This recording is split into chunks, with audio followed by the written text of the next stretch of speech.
here with Dustin Bird, and this has been a big year for him. Very excited to have us joining Country Party today. Not only was his album Unscripted within the top 10 in the iTunes Canadian country chart, but also he signed with Open Road Records. Congratulations. How did you celebrate? Thank you. I celebrated by making more music. That's how I celebrated. What was the inspiration behind your current video for Get Go? Get Go is for the person I haven't met yet. It's a love song that I haven't actually lived. It's kind of putting it out into the universe, and that's what that music video is all about. It's about, looking for love, looking for that special someone. And it was so much fun to work on and to debut like a little bit of acting. It was a lot of fun. Like the whole thing was a great time, and it just felt like it connected with the songs so well in the way that we were able to like visually tell that story.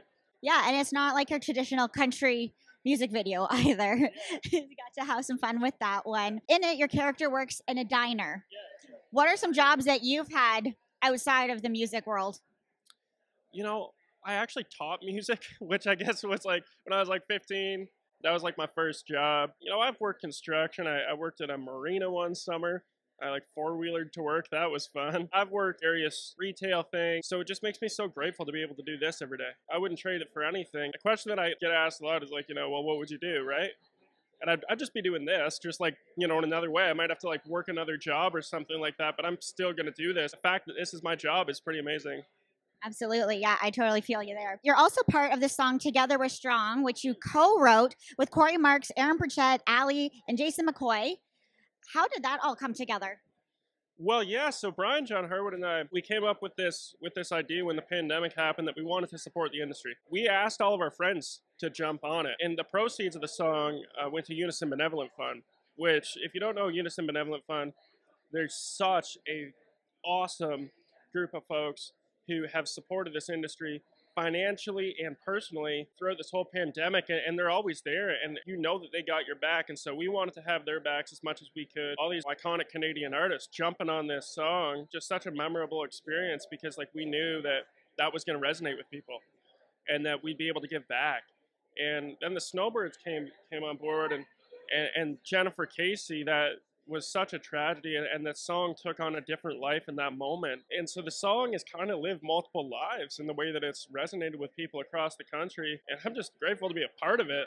We never anticipated it would connect with so many people in so many different ways. We just wanted to do what we could to give back. It was like a really special project, one that I'll forever be thankful for. Just a really, really heartwarming experience. Yeah, and I know music is so therapeutic. So to be able to be part of a song and then use it as like a give back aspect of it too, like a charity spot for an organization that supports people. It's a special song to add to your collection. So you co-wrote What I See on the Hunter Brothers' new album.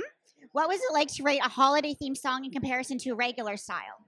It kind of started out as a regular song. I started out with that hook, and I was just writing, one day. I do a lot of that where I'm just like, I feel a hook, and I'll just sit down to the piano and start to work with it.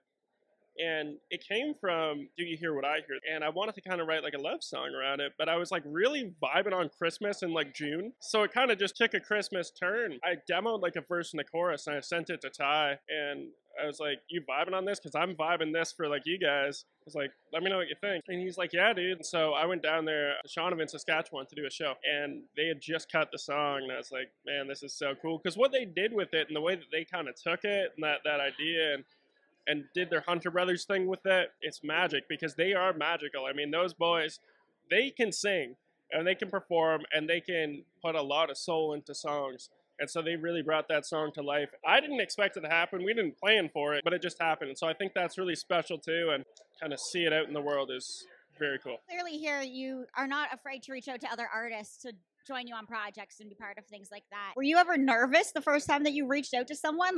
And then how is it on the other end? If like somebody isn't interested, how do you kindly go, not really feeling this one for me right now? I just think it's a creative thing. I never get offended if somebody doesn't want to do something because I understand like you have a creative vision, and if that doesn't align, then like no problem. Like that's fine, right? In terms of reaching out for collaborations, it can be nerve-wracking for sure. Because you don't know somebody, it's like a cold call. I've definitely been there before, especially, when I didn't have a team around me, when I was just doing this on my own. Like, you have to do that. Like, you gotta reach out to people and try and connect. But when you do make those connections, you realize that all the awkwardness and the nerves, it's all worth it because you're gonna make some really special connections. And every now and then, you get a really special moment where both your creative visions line up and you can create something really, really amazing. Yeah, and I guess too with songs that like you write personally and then to put it out there, you're more vulnerable. So, yeah. Speaking about joining with others, I know you've got a part with Jason McCoy and Brian John Harwood. They've got something up their sleeves coming up. What was it like working with them? And those guys are just so much fun. One big party, I know. It's a party. It's a party.